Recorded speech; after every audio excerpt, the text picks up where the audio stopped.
Hola, hola, pues muy bienvenidos, bienvenidas al Consulado de México en Tucson. Mi nombre es Lee Medina y les agradecemos mucho que nos acompañen en este día porque es una actividad que planeamos específicamente para reconocer a las personas afrodescendientes y para tener una reflexión sobre lo que implica la identidad de México en este principio del siglo XXI. Vamos a tener la proyección de un documental que se llama Ñanga y tenemos la gran fortuna de que nos acompaña de manera virtual desde Chiapas, su directora, que en un momento voy a permitirme leer su semblanza.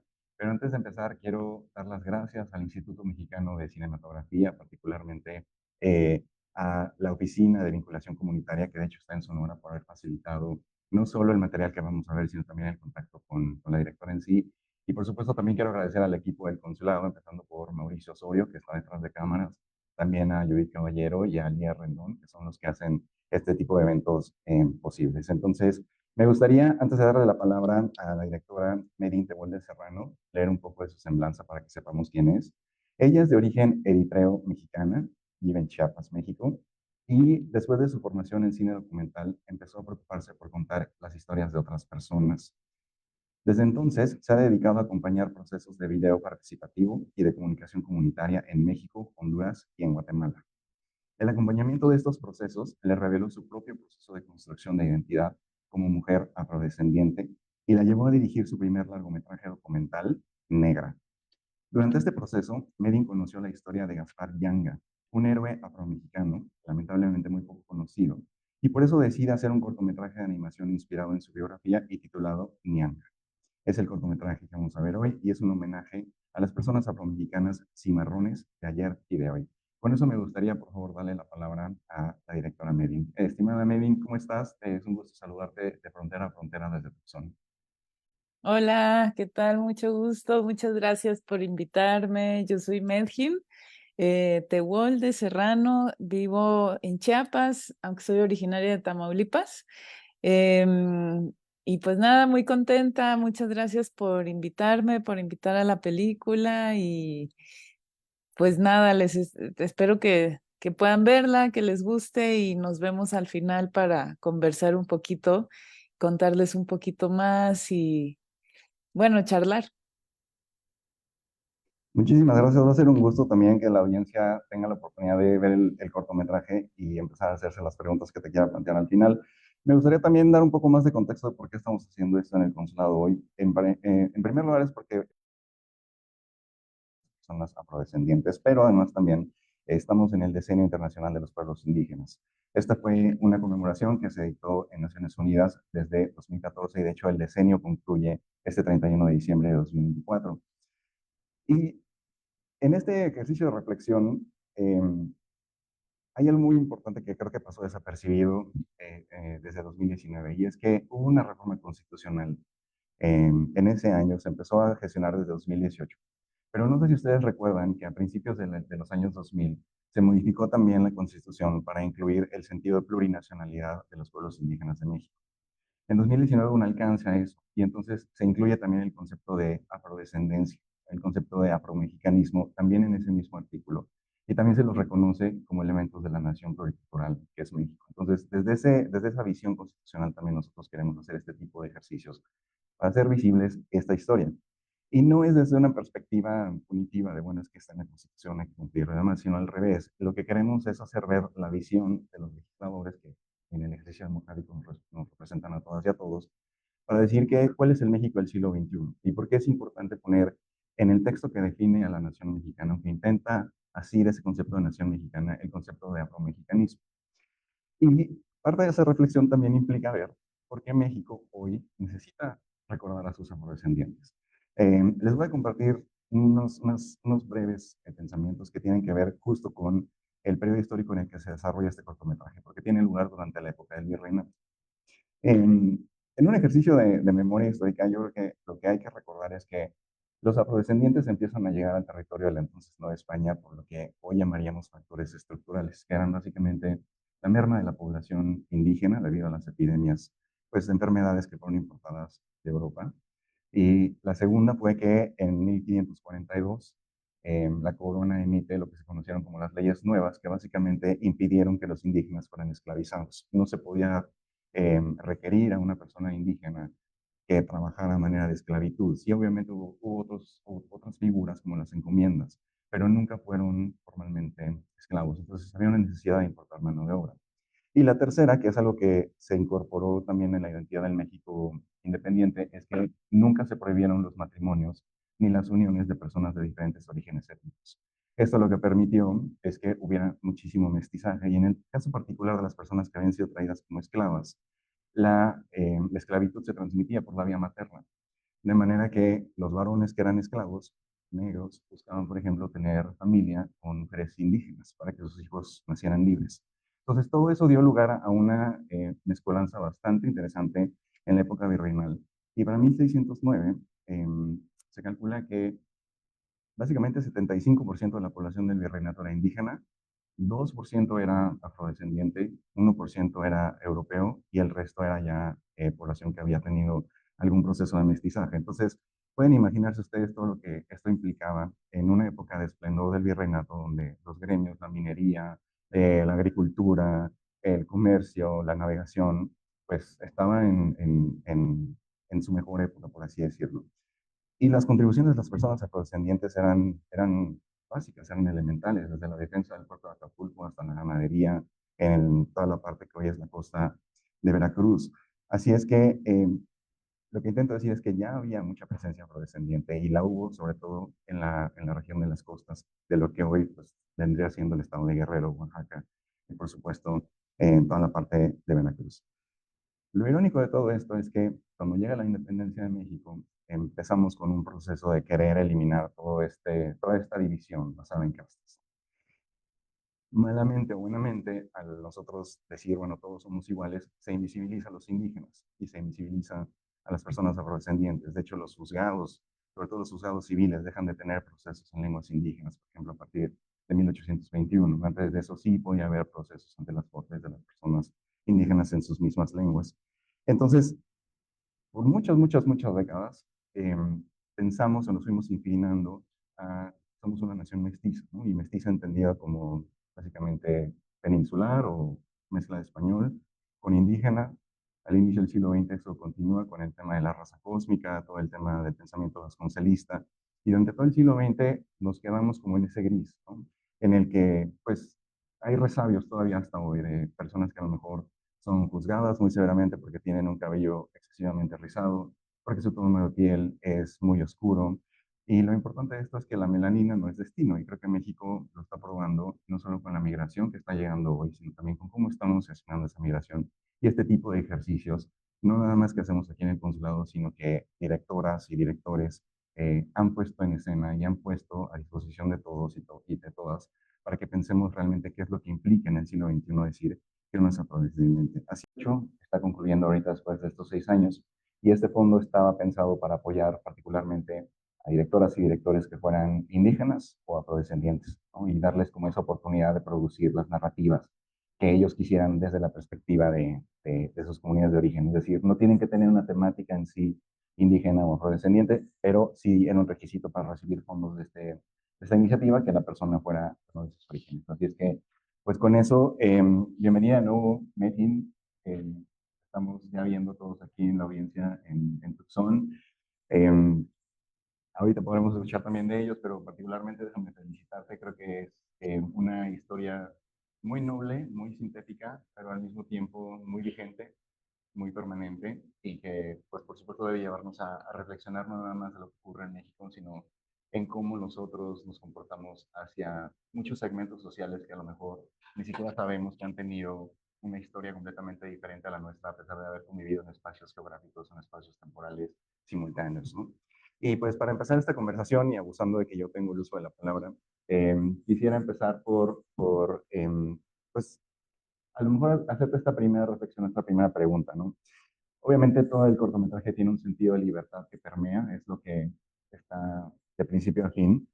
Hay un sentido de querer no solo vivir, ¿no? Sino pues, hacer algo más allá de solo estar sobreviviendo, el querer estar con la familia, querer estar con el entorno. Y me gustó mucho que al inicio el personaje cuando está en la balsa, alejándose de la costa, se pregunta a sí mismo, ¿y qué pasa si no vuelvo a este lugar? ¿No? ¿Qué pasa si no vuelvo a este punto geográfico del planeta? Pero ya al final, una de las últimas escenas, cuando la lanza toca el suelo, la punta de la lanza toca el suelo, y es justo después de la escena del corazón que empieza a latir de nuevo, la lanza se enraiza, la lanza germina. Entonces me gustaría empezar a lo mejor con esta primera reflexión, porque creo que en este contexto de fronteras, tú la tienes allá con Guatemala y con toda la parte de Centroamérica, nosotros acá con Sonora y todas las personas que intentan ingresar a los Estados Unidos por el desierto de Arizona. Me gustaría preguntarte, a lo mejor desde el punto de vista de la migración, ¿no? Y pensando en lo que vivió Ñanga por sí mismo, ¿cómo es llevarse el hogar en el corazón de uno? ¿Y cómo es que de pronto uno puede tener la oportunidad de arraigarse en una nueva tierra? Sí, bueno, muchas gracias. Pues, bueno, yo nací en México, sí he sido migrante, que de hecho crecí muchos años de chica, hasta los 15 años viví en Costa Rica, luego me regresé a Tamaulipas. Entonces, no sé, creo que no ahora vivo en México, vivo en Chiapas.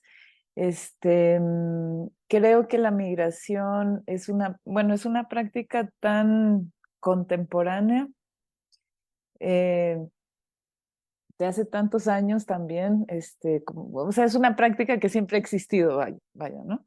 Y creo que, bueno, en mi caso, mi papá fue migrante, él fue exiliado y llegó a México en los años 70. Entonces yo pensé mucho en él cuando hice esta película. Él ya, entonces pienso que muchas personas que no regresan a sus casas, no se siembran sus semillas y germinan, florecen en otros territorios, ¿no? Y ahí hacen su hogar, que fue el caso de Yanga, una vez liberados, ¿no? Porque claro, en las condiciones en las que él y ellas se encontraban antes, ¿no? En esta situación de esclavitud, em, pues las condiciones eran esas, ¿no? Entonces es difícil poder pensar en condiciones así y pensar que ese es tu hogar, ¿no? O sea, nadie quiere vivir así. Entonces, bueno, como que pensamos, ¿no? Junto con el resto del equipo de diseño de arte, ¿no? ¿Cómo podríamos simbolizar eso, ¿no? Como esa libertad y ese retorno simbólico al hogar, ¿no? Que por eso hicimos como esta escena que quizás ocurrió solo en el imaginario de Yanga, ¿no? En donde se reencuentra con su abuela. Bueno, nosotros cuando la diseñamos la pensamos que era como su abuela, que es la que aparece al inicio del corto, que lo despide, digamos, cuando se va a casar. Y entonces en el final, pues él se reencuentra con ella, ¿no? Y, y tira la lanza y bueno, y esa lanza se enraiza y como una metáfora, ¿no? Como algo muy simbólico de cómo las personas que migran que migran, pues eso, es como se van, ¿no? Una para muy, muy acertada, ¿no? Y no sé si alguien de la audiencia quiera interactuar con Medin, quiera hacer alguna pregunta, alguna inquietud que le gusten compartir, un comentario sobre el cortometraje. Yo puedo seguir, pero no quiero monopolizar el micrófono. Sí, yo tengo,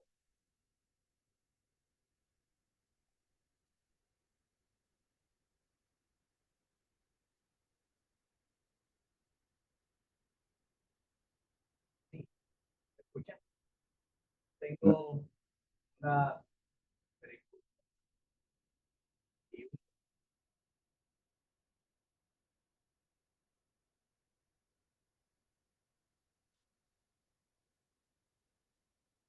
No, perdón, yo acá no estoy escuchando, ¿eh?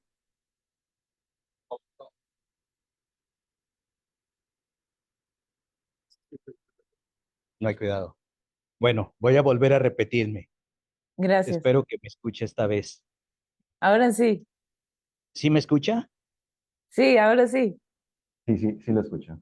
Ah, No bueno, le veo, pero le sí, escucho. dije que tenía una pregunta y un comentario. La primera pregunta es de dónde emigra su padre. Y mi comentario es, si bien en el cortometraje Iñanga se enraiza en un nuevo hogar, allí me parece que no es tan fácil, porque recuerde que Iñanga tenía que enfrentarse a un sistema de colonialismo, donde había discriminación.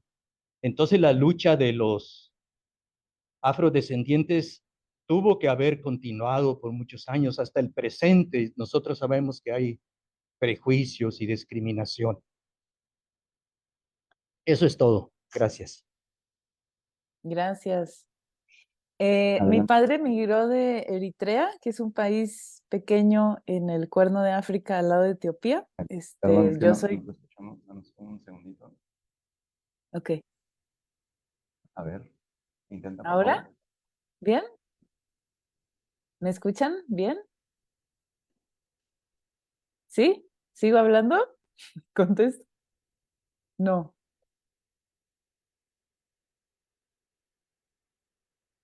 Si puedes intentar, por favor. Hola, me escuchan ahora? ¿Me pueden escuchar? ¿Bien? ¿No? No, yo sí les escucho. Híjoles. Un segundito, estamos arreglando el audio. Ok.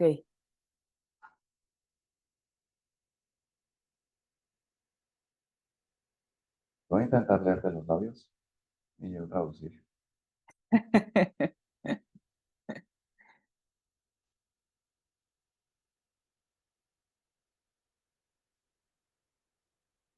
Es más suspenso para su pregunta, señor. Queríamos que las niñas se emocionaran. Creo que ya estás de vuelta, ¿Ahora sí? Melvin. Adelante. Ok. Ahora sí. Va, gracias. Bueno, mi familia, mi padre migró a México de Eritrea, que es un país pequeño en el Cuerno de África, al lado de Etiopía. Yo soy primera generación nacida en México, entonces digamos que mi afrodescendencia es más reciente que la de otras poblaciones afromexicanas que quizás viven en territorios donde históricamente llegaron estas poblaciones, o mejor dicho, donde históricamente se formaron estos palenques, ¿no? Que así les llamaron a estos lugares donde estas personas cimarronas escapaban y fundaban estos pueblos libres, ¿no? En efecto, no fue nada fácil. Digo, yo no estuve ahí, pero me lo puedo imaginar, así lo cuenta la historia, ¿no? Digamos, no es, o sea, no es casualidad, digamos, que también muchas de las poblaciones afromexicanas viven en territorios empobrecidos, históricamente empobrecidos. Muchas personas migrantes muchas de estas comunidades afromexicanas tienen mucha migración. Entonces sí, en efecto, no fue fácil, o sea, este lugar donde escaparon Yanga y estas otras personas, que en su momento se llamó San Lorenzo de los Negros, es un lugar que existe hoy en día, que de hecho luego le cambiaron el nombre y se llama Yanga, que es una comunidad en Veracruz. Ahí tiene varias estatuas, varios murales, en honor a Yanga. Em, y, mm, y bueno, se cuenta, ¿no? Pues sí, en efecto, la corona, pues intentaba volver a capturar estas personas para subsistir. Dicen que robaban mercancías en las carreteras, ¿no? Justo para sobrevivir, ¿no? incluso dicen que estas personas luego volvían a las plantaciones, a las fincas, a ayudar a otras personas a escapar. Cuentan también, dicen los documentos históricos, luego quién sabe si eso haya sido así, porque pues claro, al final la historia y estos documentos históricos fueron escritos por la corona, ¿no? Entonces,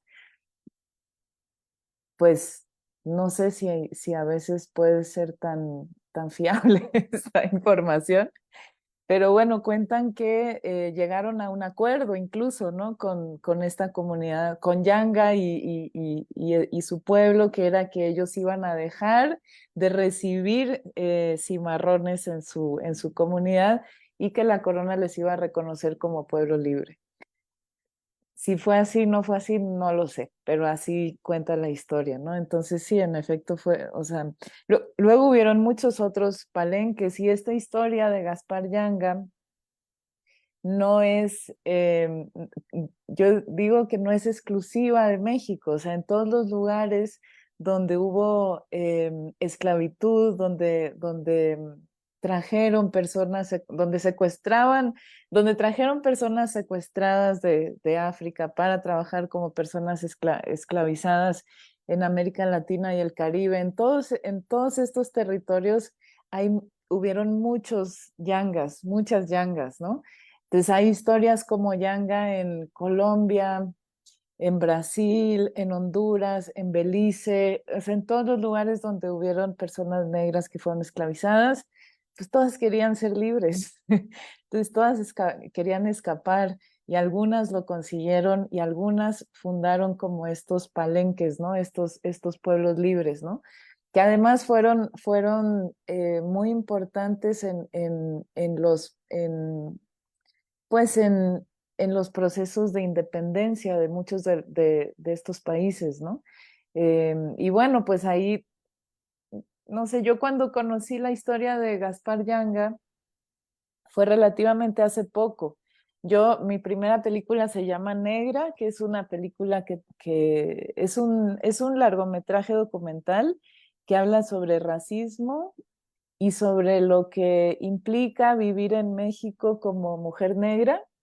Y estábamos grabando en la Costa Chica, que es que son lugares donde tienen población afromexicana.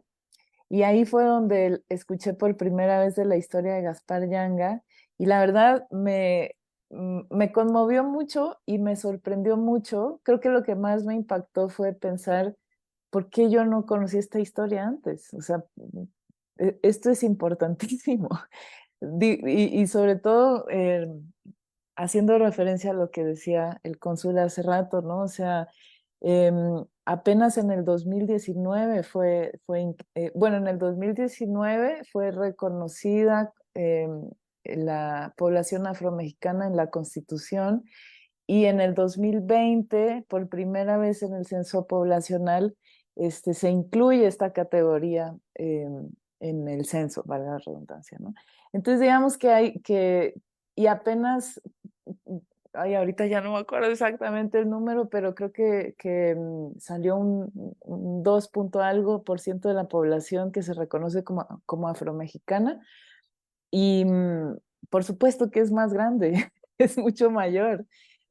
Solo en la época de la colonia el 2% de la población era afro, era población negra. Entonces, por supuesto que hay más población afro. Lo que pasa es que, claro, y luego también, no quiero decir equivocadamente, pero luego la llaman la tercera raíz, como si hubiera una jerarquía y incluso era una población em, con mayor número.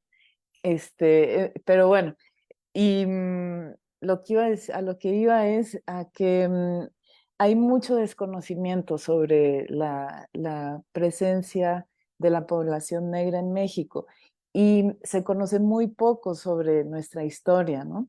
Entonces, creo que historias como las de Gaspar Yanga son muy importantes porque además de lo poco que se conoce sobre nuestra historia, eh, la mayoría de lo que de ese poco, lo que más, a lo que más se asocia a la negritud es a la esclavitud.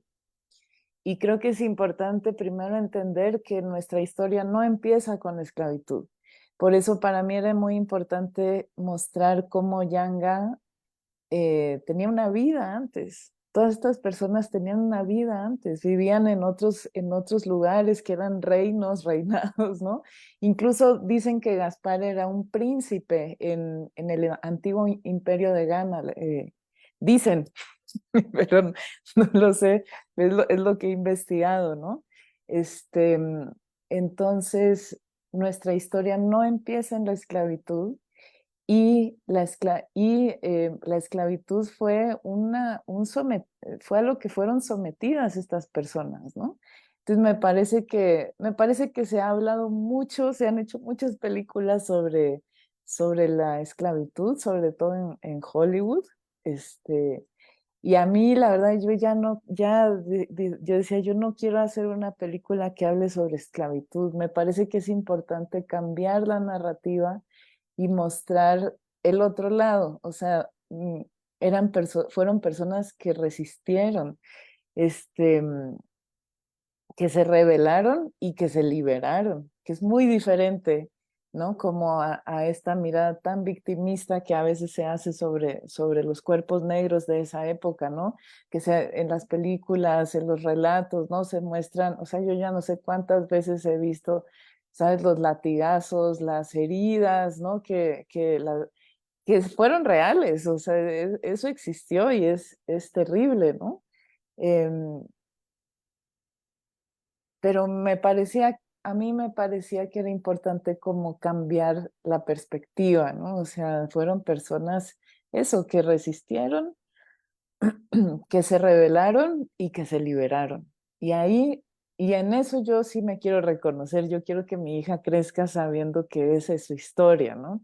Y eso creo que es muy diferente, entonces es diferente, ¿no? Entonces creo que ahí, digamos, em, en este contexto en donde es importante, bueno, en donde hay todo un proceso de reconocimiento de identidad afromexicana para muchas personas. Entonces me parece que conocer esta historia es importante porque eh, en lo que he conocido en la Costa Chica, que es donde más he estado, donde más trabajé en mi primera película, yo me encontraba y me lo decían las compañeras, ¿no? O sea, es que hay mucha gente que, claro, dice, si esa es mi historia, pues no es una historia bonita, entonces prefiero no reconocerme ahí, ¿no? Si mis abuelos fueron esclavos, mis bisabuelos, tatarabuelos fueron esclavos, pues es una historia que nadie quiere recordar, ¿no? Entonces ahí creo que, por eso creo que es importante darle la vuelta y como cambiar la narrativa, ¿no? Y bueno, creo que ya hablé mucho. Y no, es un punto muy importante, Medin, porque hablando, ¿no? de rebeldías y demás, pensemos en Vicente Guerrero, ¿no? O sea, él fue el segundo presidente de México, claramente afrodescendiente. Ya había habido una promulgación inicial de abolición de la esclavitud en México, que de hecho detona en buena parte la dinámica que empieza con Texas y las personas africanas que huyen de Texas y empiezan a irse al norte de México. Ujú, Pero, y un poco relacionándolo con la pregunta que tuvimos, aunque ha costado mucho trabajo, creo que historias como la de Ñanga o la de Vicente Guerrero mismo demuestran que sí marcaron una gran diferencia, ¿no? A final de cuentas, Ñanga en efecto logra este acuerdo, ¿no? Porque imagínense para la corona española en ese entonces que los caminos entre Veracruz y la Ciudad de México fueran constantemente asaltados. Pues, obviamente había que llegar a algún acuerdo. Si las armas no lo pudieron, había que llegar a un acuerdo de otro modo. Pero también Vicente Guerrero estuvo en la lucha independentista, ¿no? Y en buena medida, aunque sea ya mitificado, ¿no? Pero el famoso abrazo de Acatempa, ¿no? Es parte de cómo México empieza a construir esa identidad y es desde el principio que eso estuvo. Entonces creo que es muy relevante lo que dices, Medellín, de mostrar esa otra perspectiva, porque la afrodescendencia es mucho más que su esclavitud. Y también mencionaste algo que a mí también me gustó mucho, y si hay alguien más de la audiencia, por favor, para tomar sus preguntas, pero me gustó muchísimo la parte de la rebeldía del personaje porque es una rebeldía que no es estrambótica, no es una rebeldía explosiva, ¿no? El mismo personaje la narra como va a ser chiquita, voy a trabajar más lento, ¿no? Eso como que da la idea de voy a entorpecer lo que se está pidiendo. Y creo que eso es lo que le permite cultivar siempre su espíritu. Y en algún punto del cortometraje él dice, ¿no? Es que es la frustración de desear algo con tantas ganas y aunque lo desees con tantas ganas, no lo puedes tener, ¿no? Y entonces él sigue siendo rebelde justamente por lo mismo. Y creo que ese espíritu de rebeldía es lo que al final de cuentas le permite no desistir, ¿no? Del anhelo de ser libre. Y al final de cuentas, pues es lo que logra y también, ya en el contexto histórico, lo que logra contagiar a las otras personas cimarronas, que así se les denominaba, ¿no? A los que eran liberados de las haciendas de toda la parte de Veracruz y que eran, pues, digamos, puestos en libertad a través de Ñanga y sus muy buenos secuaces. Allá tenemos otra pregunta al fondo. Hola, gracias. ¿Sí se oye bien? ¿Se oye bien ahí? Gracias. Pues más que pregunta es un comentario y una felicitación porque obviamente el tema merece toda la atención del mundo, pero la felicitación a la producción, o sea, a tu dirección, a la narrativa, a la historia y a la producción en sí de la pieza, porque en una época en donde vivimos de la digitalización de todo, el tratar a la tecnología con su debido medida y proporción es muy valiente y se logró, o sea, tuve una experiencia un poco, pues, fortuita y alegre. Vi el previo del documental sin volumen, porque no le digan a nadie, y ya sé que estoy en Facebook Live, pero estaba yo trabajando. Cuando lo puse en el teléfono, se le di play, pero no le quité el volumen. Y nada más con lo que se veía en el previo, o sea, yo pude entender exactamente de qué se trataba. Y eso puede ser muy sencillo cuando vas al cine y ves las películas de Marvel y los monos se dan y todo. ¿Y qué es lo primero que decimos todos cuando vamos al cine y vemos esas películas? ¡Órale, los efectos especiales estuvieron padrísimos! Pues ahorita sí, sí aplica. En este documental, sí lo quiero decir, pero honestamente, órale, los efectos estuvieron padrísimos. 2 dimensiones, papel, arena, sombras, nada más, 2 colores. No vimos ni nada más que 2 colores. Y la historia se entiende perfectamente con sonido, sin sonido, con letritas y sin letritas. Pues maravilloso. Y pues, bueno, para no dejar de hacer una pregunta rápido, em, ¿qué has escuchado la crítica positiva y negativa? Para aprender, digo, aquí hay artistas, aquí hay académicos, aquí hay gente, pues, que queremos saber cómo te ha ido también. Muchas gracias. Sí, yo quisiera reconocer mucho el trabajo bueno, todo el trabajo de arte lo hicieron unas compañeras de aquí que tienen una compañía de teatro que se llama Chipotle Teatro, que justo hacen trabajo pues con siluetas y sombras. Y entonces bueno, las conozco su trabajo desde hace tiempo y yo vengo del mundo del documental, entonces te digo que cuando escuché la historia de Gaspar Yanga, a veces a mí se me mete algo en la cabeza y digo, es que tengo que hacer algo con esto. Y, pero claro, como yo vengo del documental, pues al principio me significó un reto muy importante porque yo dije, ¿cómo voy a hacer? Si Yanga ya se murió, ¿cómo lo voy a entrevistar? ¿Cómo voy a dar imagen a esto? ¿Cómo le voy a dar voz? ¿Cómo voy a construir ese universo esos universos además donde, donde tuvo lugar su historia?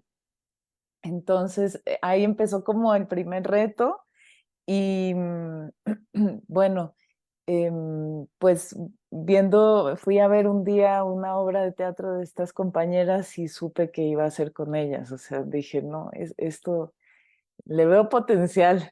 Yo nunca había hecho animación y sí, no es que decidiera no hacer animación digital y usar animación analógica, no, yo vi su trabajo de estas chicas y supe que quería trabajar con ellas. También soy honesta, es difícil hacer cine en México cuando no estás en el centro. Yo vivo en Chiapas y habemos una comunidad de cineastas indígenas y afrodescendientes que trabajamos muy duro para que nuestras películas puedan entrar, digamos, este, mm, al circuito del cine mexicano, que se incluyan nuestras películas ahí y pues lo hacemos con mucho esfuerzo y con poco dinero. Entonces, aunque hubiera querido hacer una animación digital, seguramente no hubiera podido, porque es muy caro y porque los estudios de animación digital pues están sobre todo en el centro. Ahora en Chiapas empieza a haber en Tuxtla, ¿no? Pero pues sí, en México el cine es muy centralizado. Y bueno, quizás me gustaría comentar una cosita más sobre el corto. Para mí era importante contar, o sea, está basado en hechos históricos. Para mí era importante dar voz a la persona, justo porque creo que aunque probablemente ninguna de las personas que ha visto Yanga, o sea, el corto, haya estado en una situación de esclavitud. Espero que no, que no sea así. Aunque ninguna persona haya estado en una situación así, me parece que muchas personas podemos relacionarnos con esta sensación de extraño mi casa, extraño mi familia, quiero volver, no sé cuándo voy a poder volver, no sé qué me espera, ¿sabes? Entonces quería hacer hablar a Yanga y conocer cómo se sentía. Entonces, sí hice todo un trabajo con el actor, porque no es Yanga el que habla, es un amigo, él es un actor y bailarín afrocolombiano, se llama Álvaro, y para mí era importante que la persona que diera voz a Yanga fuera una persona afrodescendiente, porque, bueno, no, a lo que iba, perdón. Entonces, intenté como ubicar coincidencias en la historia de Álvaro con la historia de Yanga, y me fui a hacerle. Entonces, hay veces que la voz de Yanga es la voz de Álvaro. Cuando dice, soy el impulso y quiero correr, soy el impulso y ya no quiero estar, es Álvaro hablando de otra cosa en su vida, ¿no? A veces cuando dice, y si no regreso nunca, ¿no? Es él hablando de cuando se fue de su casa, porque son historias, por eso yo digo, al final, ¿no? Para los yangas de ayer y de hoy, porque al final pues es una práctica que quizás en otras condiciones, ¿no? Pero sigue siendo vigente, ¿no? Entonces, a veces la voz de Yang es la voz de Álvaro porque quería como darle esta dimensión como más personal, más íntima, en donde que creo que podía servir como un puente con el espectador, la espectadora, que de alguna forma pudiéramos de alguna manera entender cómo se pudo haber sentido, ¿no? De estar solo en un lugar sin, sin saber de su familia, extrañando a su familia, añorando su casa, su tierra, ¿no? Bueno, eso. Y a Yanga le ha ido, por suerte, muy bien. Se estrenó el año pasado. Ha estado en varios festivales, muestras grandes, chicas, ha estado en la tele, ha estado en plataformas digitales por temporadas, digamos. Entonces, la verdad que muy contenta. Creo que justo algo que ha gustado es que es un tipo de animación que no es muy común, entonces eso ha llamado la atención, ¿no? También fue un trabajo pues muy artesanal, ¿no? Porque además todo lo que ustedes vieron, em, tomaba lugar en vivo, digamos, o sea, lo grabábamos mientras lo hacíamos, ¿no? Entonces es grabar grabar eso se convertía casi en una coreografía. Habían éramos muchas, bueno, muchas personas. En producciones grandes hay muchas más. Nosotras a lo mejor éramos 8 personas, pero era como una coreografía donde todo tenía que estar sincronizado para que pasara y a veces tardábamos mucho porque una cosita que saliera mal ya había que empezar todo, ¿no? Que son cosas que en lo digital pues funcionan diferente, ¿no? Pero yo estoy muy contenta, la verdad que fue un proceso, a nivel creativo fue muy, muy rico para mí. Y se ve que un proyecto que ha sido disfrutado justo tiene este tipo de conexión con la audiencia y cuando la historia es buena, creo que la forma muchas veces, no es que no sea relevante, ¿no? Pero si la historia en sí tiene mucho mérito, encuentran la forma de ser narrada y creo que es lo que ocurre en este documental. No sé si alguien más tenga otra pregunta por acá.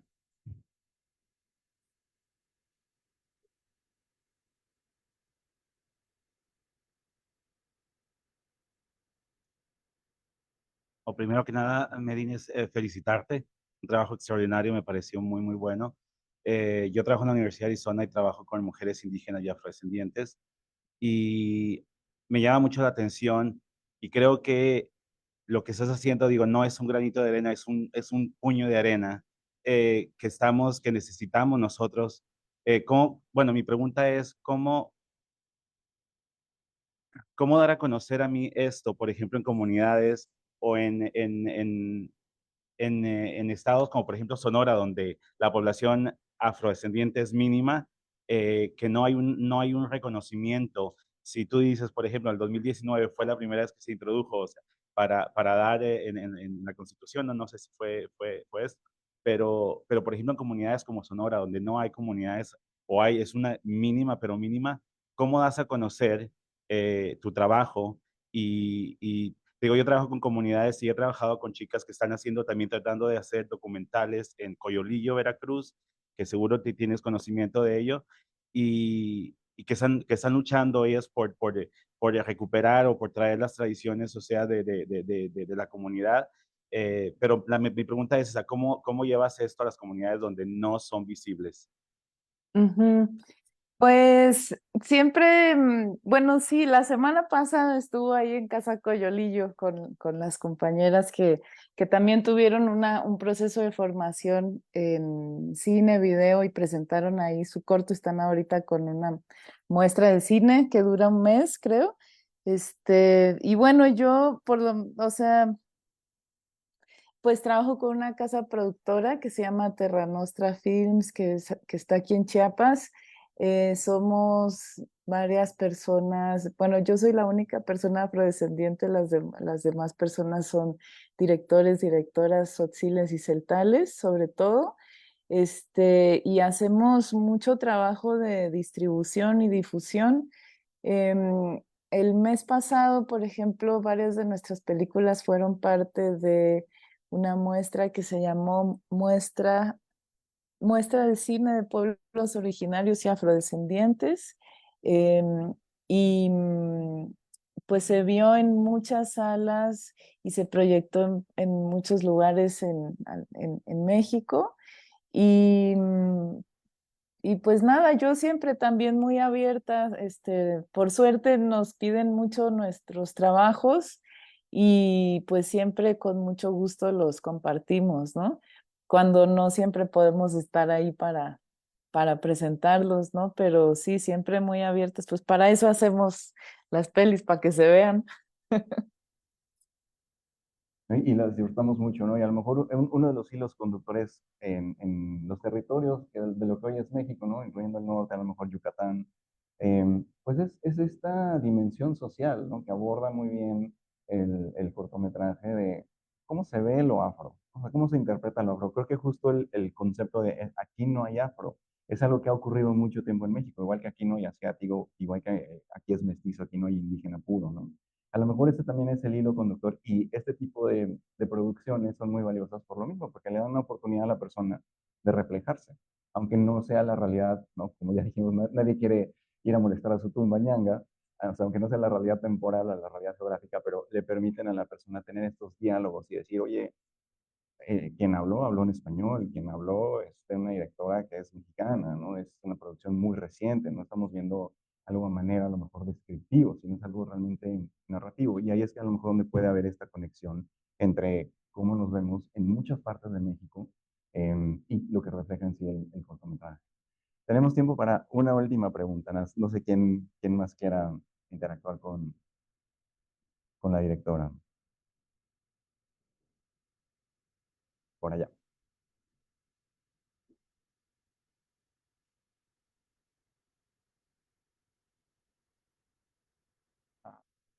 Yo soy Gerardo Bernal, soy estudiante de teatro en el Instituto de California de Arte.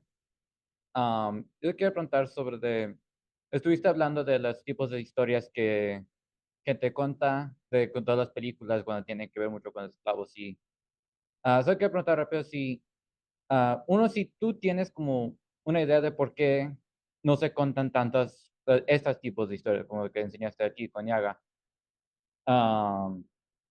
Y por qué se enfoca mucho con los otros con otras historias.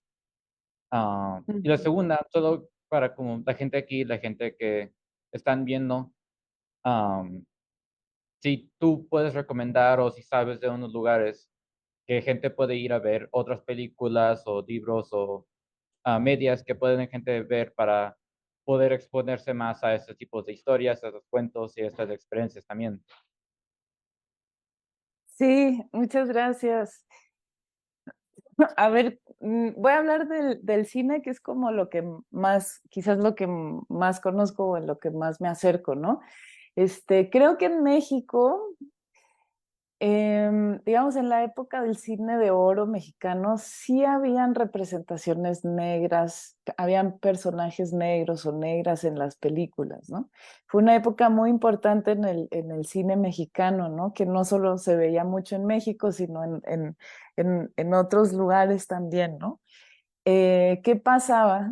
Lo que pasaba que estas representaciones de la negritud en México eran extranjeras, ¿sí? Eran los músicos cubanos, las bailarinas cubanas, bueno, Johnny Laboriel, por ejemplo, que ya falleció, ¿verdad? Si no me equivoco. ¿O no? Sí, híjoles, qué pena. No sé si ya lo maté.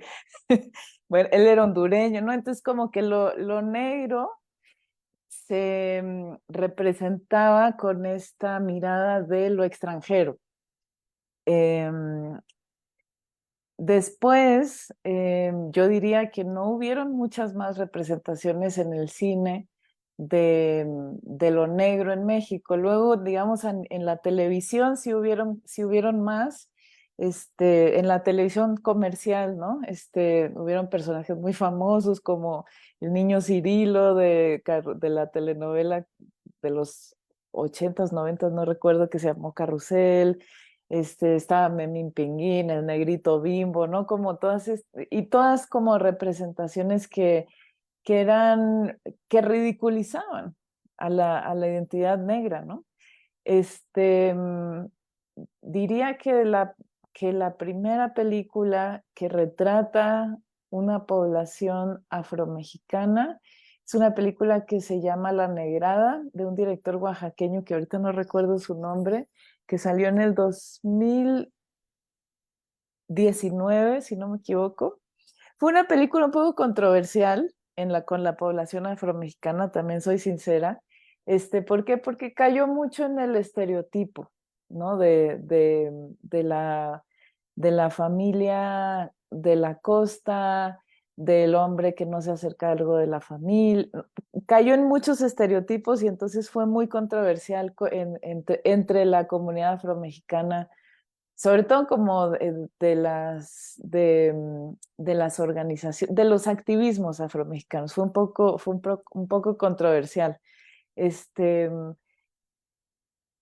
creo que han habido cortometrajes hechos por jóvenes afromexicanos, afromexicanas que han salido de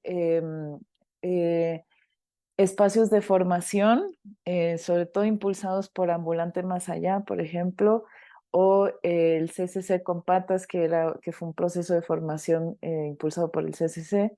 lo que antes fue el CCC. Y esos son cortos que están en línea, creo, varios. Luego llegó Negra, que fue mi primer largometraje que salió en el 2020. Y bueno, y ahora cada vez sabemos más directores, directoras afromexicanas, afrodescendientes que hacemos cine en México, que nos nombramos como directoras afromexicanas, ¿no? Pero somos muy pocos. Entonces sí creo que ahí vienen más pelis. También lo cierto es que es difícil. No, sí es difícil, pero es tardado hacer una película, ¿no? Entonces, pues claro, también tiene mucho que ver con el acceso que las comunidades negras o las personas negras afrodescendientes en México han tenido a la formación de cine, que no es muy accesible. No ha sido muy accesible, tampoco para personas de pueblos originarios, ¿no? Entonces, me da mucho gusto saber y ver que cada vez somos más, que hacemos comunidad y que hacemos mucho intercambio, ¿no? Como de saberes, de conocimientos y nos vamos apoyando, ¿no? O sea, yo trabajo también, por ejemplo, en otras películas de directores, directoras, bueno, yo vivo en Chiapas, entonces me relaciono más con directores, directoras tzotziles y celtales, pero también con otros proyectos de cine afromexicano, ¿no? O proyectos de formación o de exhibición. Entonces, es como, em, es como un poco un resumen del panorama y en relación más al cine, que es lo que como más conozco, ¿no? Pero sí, me parece que cada vez hay más difusión de nuestros trabajos y más producción también de nuestras películas. Pues qué gusto que esté generándose ese sentido de comunidad. A lo mejor de manera anecdótica valdría la pena mencionar que uno de los procesos previos a lo que bien mencionabas, Medin, de cuando ya se incorpora en 2020 la pregunta en el censo de si usted se considera afromexicano o no, procediente o no, es que la encuesta nacional de discriminación que se realiza año con año en México, ya desde 2017, 2016, si no me falla la memoria, empezó a sondear qué tipo de preguntas se tenía que plantear eventualmente en el censo pues, de la década. Y se encontró que muchas de las personas afrodescendientes se identificaban como sí afrodescendientes, pero también como parte de algo más, ¿no? Entonces no era tan sencillo llegar y decirle a alguien, oye, usted es afrodescendiente. No es una categorización como la que existe a lo mejor en los Estados Unidos de, pues sí, yo soy afroamericano y es muy clara la distinción, ¿no? Y a lo mejor eso también tiene que ver con lo que mencionabas, Melin, de si esa historia es tan fea, yo no me quiero identificar con ella, ¿no? Y a lo mejor tuviste esas conversaciones porque preguntabas sobre el pasado, pero creo, y es parte del esfuerzo que hacemos en este consulado, en estos espacios divulgativos, creo que mucho tiene que ver también en el estigma que sigue habiendo en muchos segmentos sociales, ¿no? De cómo se ve uno, de cómo tiene el cabello uno, en qué parte de México vive o ha nacido o ha estado, que siguen teniendo como impedimento de finalmente autorreconocerse por decisión propia como una persona afromexicana, ¿no? Entonces, pues la verdad te agradecemos muchísimo esta conversación, ha sido muy, muy, muy interesante. Puedes ver que hay mucho apetito también más allá de las fronteras de México por tener este tipo de diálogos, por tener este tipo de conversaciones, por seguir redefiniendo cuál es la identidad de lo que nosotros queremos que sea México, porque a final de cuentas, como dijiste, ¿no? La corona pudo haber dicho una cosa y la corona de Nianga pudo haber dicho otra cosa, pero finalmente es la gente de hoy, de a pie, como tú, como las personas que están aquí, las que vamos a seguir definiendo qué es lo que queremos para este México del siglo XXI. Y pues los invitaría a manera de cierre también a todas las personas que nos están viendo a recuperar un poco de esa rebeldía de Ñanga, ¿no? Y no dejarnos someter por estos estereotipos, no dejarnos creer que México es un tema monolítico, al contrario, reconocer que por toda la migración que también hemos estado teniendo, no solo ya del resto de América Latina, sino de muchos otros países, pues podemos redefinir esa identidad como nosotros la queramos, en una rebeldía muy sana, como la tuvo Ñanga, para hacer siempre un México mucho más diverso y mucho más inclusivo. Así es que, de nuevo cuenta, muchísimas gracias también a ustedes por haber venido y a las personas que nos sintonizaron por redes sociales. Síganos también para conocer más eventos, otros espacios de divulgación sobre cultura, sobre deporte, sobre salud. Tienen las puertas abiertas en el Consulado de México en Tucson. Y pues con eso nos despedimos. Muchísimas gracias por todo el tiempo. Muchas gracias y buenas noches. Hasta luego.